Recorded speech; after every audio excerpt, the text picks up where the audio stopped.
முதல் வாசகம். நான் கோவிலின் வாயிற்படியின் கீழிருந்து கிழக்கு நோக்கி தண்ணீர் வருவதைக் கண்டேன். இறைவாக்கினர் எசேக்கியேல் நூலிலிருந்து வாசகம். அதிகாரம் 47, இறை திருவசனங்கள் 1 முதல் 2, 8 முதல் 9 மற்றும் 12.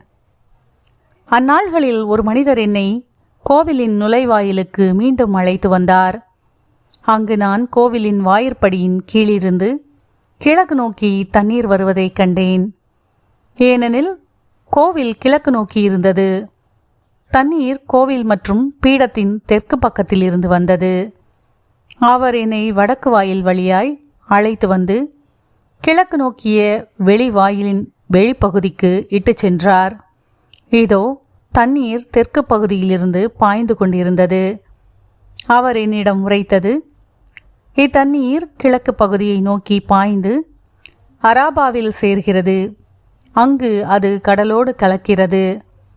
அது கடலோடு கலக்கையில் அத்தண்ணீர் அங்கு நல்ல தண்ணீராக மாறும். இந்த ஆறு பாயுமிடமெல்லாம் திரளான உயிரினங்கள் வாழும். அங்கு ஏராளமான மீன்கள் இருக்கும். ஏனெனில் இத்தண்ணீர் பாய்ந்து அங்குள்ள நீரை நல்ல நீராய் மாற்றும். எனவே அது பாயுமிடமெல்லாம் யாவும் உயிர் வாழும். பல வகையான பல மரங்கள் ஆற்றின் இருமருங்கிலும் வளரும். அவற்றின் இலைகள் உதிரா, அவற்றில் கனிகள் குறையா. ஒவ்வொரு மாதமும் அவை கனி கொடுக்கும். ஏனெனில் தூயகத்திலிருந்து தண்ணீர் அவற்றிற்கு பாய்கின்றது. அவற்றின் கனிகள் உணவாகவும் இலைகள் மருந்தாகவும் பயன்படும். ஆண்டவரின் அருள்வாக்கு. இறைவனுக்கு நன்றி. பதிலுரை பாடல். திருப்பாடல் 46. பல்லவி. ஆற்றின் கால்வாய்கள் ஆண்டவரின் நகருக்கு பேரின்பம் அளிக்கின்றன. ஆற்றின் கால்வாய்கள் ஆண்டவரின் நகருக்கு பேரின்பம் அளிக்கின்றன. கடவுள் நமக்கு அடைக்கலமும் ஆற்றலுமாய் உள்ளார். இடுக்கண்ணுற்ற வேலைகளில் நமக்கு உற்ற துணையும் அவரே. ஆகையால் நில உலகம் நிலை குலைந்தாலும் மலைகள் ஆழ்கடலில் அதிர்ந்து நடுங்கினாலும் எங்களுக்கு அச்சம் என்பதே இல்லை. ஆற்றின் கால்வாய்கள் ஆண்டவரின் நகருக்கு பேரின்பம் அளிக்கின்றன.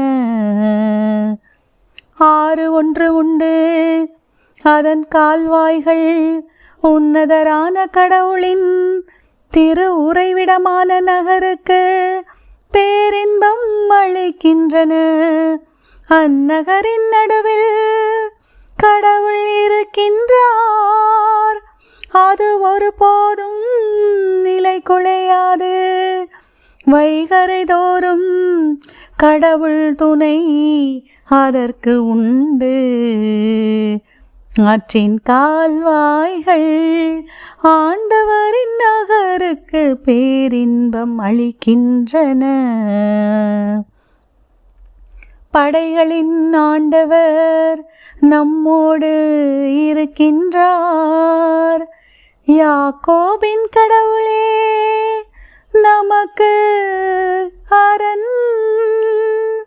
வாரீர் ஆண்டவரின் செயல்களை காணீர்.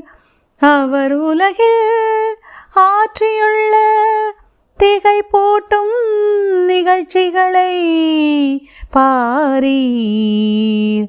ஆற்றின் கால்வாய்கள் ஆண்டவரின் நகருக்கு பேரின்பம் அளிக்கின்றன. இரண்டாம் வாசகம். நீங்கள் கடவுளுடைய கோவில்.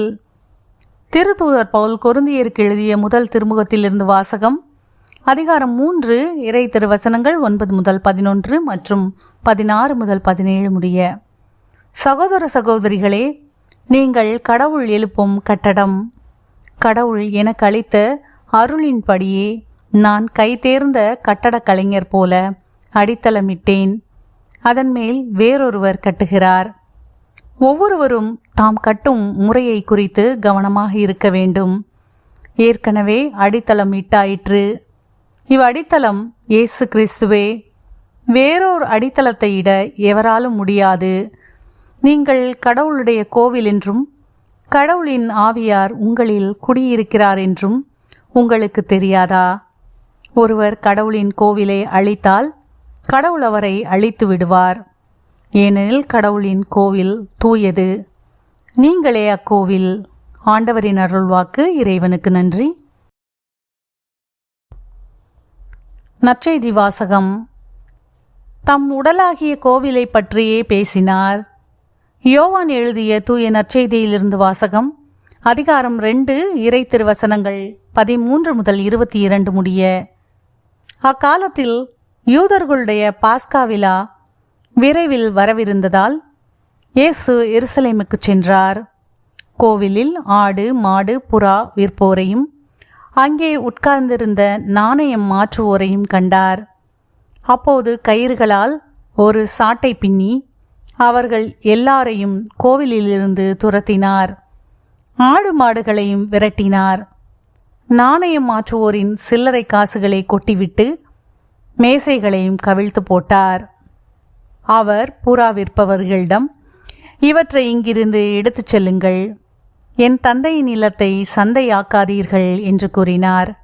அப்போது அவருடைய சீடர்கள், இல்லத்தின் மீதுள்ள ஆர்வம் என்னை எரித்துவிடும் என்று மறைநூலில் எழுதியுள்ளதை நினைவு கூர்ந்தார்கள். யூதர்கள் அவரை பார்த்து, இவற்றையெல்லாம் செய்ய உமக்கு உரிமை உண்டு என்பதற்கு நீர் காட்டும் அடையாளம் என்ன என்று கேட்டார்கள். இயேசு மறுமொழியாக அவர்களிடம், இக்கோவிலை இடித்து விடுங்கள், நான் 3 நாளில் இதை கட்டி எழுப்புவேன் என்றார். அப்போது யூதர்கள், இந்த கோவிலை கட்ட 46 ஆண்டுகள் ஆயிற்றே, நீர் 3 நாளில் இதை கட்டி எழுப்பி விடுவீரோ என்று கேட்டார்கள். ஆனால் அவர் தம் உடலாகிய கோவிலை பற்றியே பேசினார். அவர் இறந்து உயிருடன் எழுப்பப்பட்ட போது அவருடைய சீடர் அவர் இவ்வாறு சொல்லியிருந்ததை நினைவு கூர்ந்து மறைநூலையும் இயேசுவின் கூற்றையும் நம்பினர். ஆண்டவரின் அருள்வாக்கு. கிறிஸ்துவே உமக்கு புகழ்.